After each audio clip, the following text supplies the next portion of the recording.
রায়হান ছিল শহরের এক সাধারণ কিশোর। প্রযুক্তি আর খেলাধুলায় ডুবে থাকা রায়হান কখনও নামাজ, রোজা কিংবা ইসলামের বিষয়ে মনোযোগ দিত না। একদিন তার স্কুলে নতুন একজন ইসলামিক শিক্ষক আসলেন, হাফিজ তাসনিম স্যার। স্যার শুধুমাত্র কিতাবি জ্ঞান নয়, বাস্তব জীবনের গল্প দিয়ে ইসলামকে জীবন্ত করে তুলতেন। একদিন স্যার বললেন, জীবন ক্ষণস্থায়ী, কিন্তু নেক আমল স্থায়ী। যদি এখনই না বদলাও, কবে করবা? এই কথা রায়হানের হৃদয়ে গেঁথে যায়। সেদিন রাতে সে আয়নার সামনে দাঁড়িয়ে নিজেকে জিজ্ঞেস করল, আমার জীবন কিভাবে যাচ্ছে?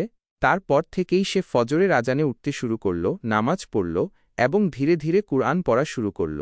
তার বন্ধুরাও তার পরিবর্তনে অবাক হয়ে গেল। একদিন সে বলল, আমি আগে অন্ধকারে ছিলাম, এখন আলো দেখেছি। ইসলাম আমার হৃদয়ের আলো। এই থেকে আমরা 5 রকমের শিক্ষা পাই। 1. আল্লাহ যাকে চান হিদায়াত দেন। 2. নিজের ভুল বুঝে ফিরে আসা সবচেয়ে বড় পরিবর্তন। 3. নামাজ ও কুরআন জীবনে আলো আনে। 4.